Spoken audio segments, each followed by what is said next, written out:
Ok, fermez les yeux, écoutez la photo. Format paysage, en noir et blanc, la photo est prise de trois quarts face par rapport au sujet qui est plein centre. Ce sont cinq personnes côte à côte, tenant chacune un micro à la main, qui est porté à la bouche. À droite, la personne la plus proche de l'objectif a sa main gauche gantée de noir, qui est floue, de par le mouvement fait avec son bras. Son visage aussi est un peu flou. Et ses jambes légèrement pliées, on devine qu'il est en train de danser tout en chantant. Pareil pour la personne juste à gauche, bassin avancé, jambes arquées, main gauche cassée au niveau du buste. La quatrième personne, pareil que la première. Sa tête est un peu floue de par son mouvement. Seule la personne au milieu ne porte pas de chapeau ou béret. C'est aussi la seule avec un haut clair et des bottines blanches. Les quatre autres sont habillés tout en noir ou en sombre, sauf les cols blancs de leur chemise qui dépassent. C'est une femme qui est au milieu de quatre hommes, tous racisés. Derrière elle, on distingue un escalier en métal qui descend sur scène, avec ses murs recouverts de carrelage. On devine à droite de cet escalier, qui sort du cadre, comme une grille de métal, d'une porte d'ascenseur qu'on ouvre latéralement. Au milieu, derrière, le groupe, à peine visible, des poutres métalliques verticales et d'autres grilles métalliques, peut-être un monte-charge ou juste une barrière. On est dans une station de métro de ville américaine? Non.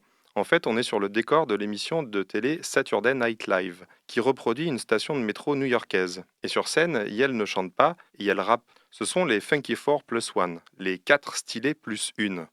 Ce groupe est pionnier du hip-hop. Tous rappaient avant qu'on commence à enregistrer des disques de rap en 1979. Ce groupe a sorti 4 singles entre 79 et 83, le premier étant Rapping and Rocking the House, que j'ai passé ce matin, 23 janvier, dans Tumult, et qui aurait mérité d'être le premier hit hip-hop à la place de Rapper's Delight du Sugar Hill Gang, un groupe formé par Sylvia Robinson, dirigeante de Sugar Hill Records, pour surfer sur cette musique émergente.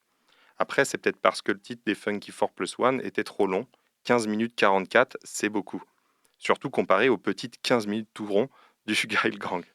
Bon, après, les Funky 4 plus 1 étaient aussi signés sur Sugar Hill Records, donc bon, on va savoir quoi.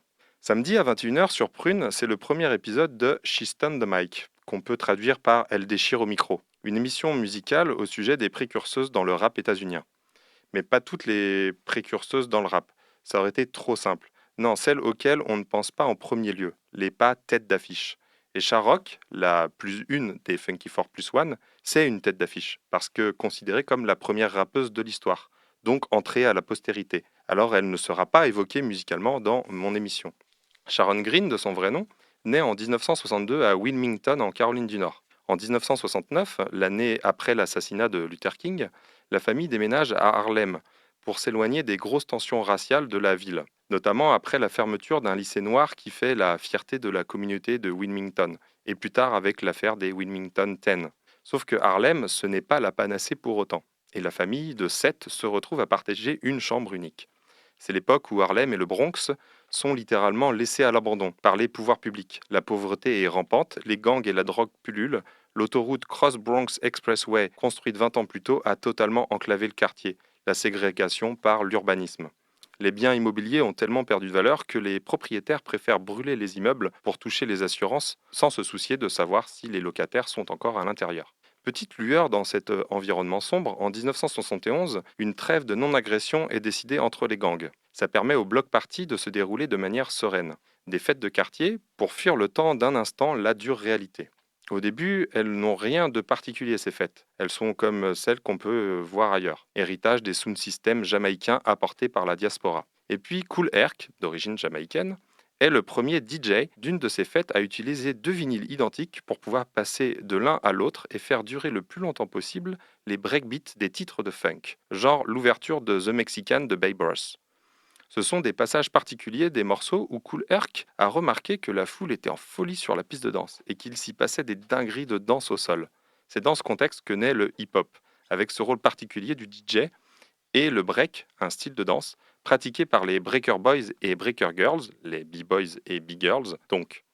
Sharrock en fait partie. Puis rapidement, pour rythmer ces fêtes, des personnes prennent le micro pour ambiancer la foule. Ce sont les maîtres de cérémonie ou MC. Le rap arrive. Sharrock, lycéenne qui fait un peu de slam, sa mère ayant toujours encouragé ses enfants à faire de l'art, postule pour rejoindre un groupe comme MC. Elle remporte l'audition et rejoint MC Jay-Z Jeff, Kiss Kiss, KK Rockwell et Lil Rodney C. Et elles forment ensemble les Funky Four plus One.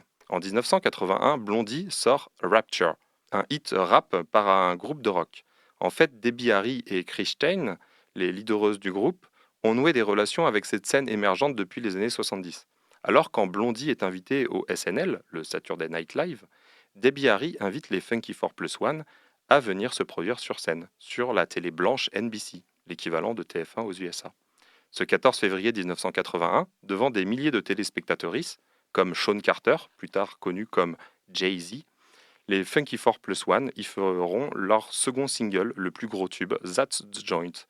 Pour le reste, rendez-vous en podcast sur prune.net.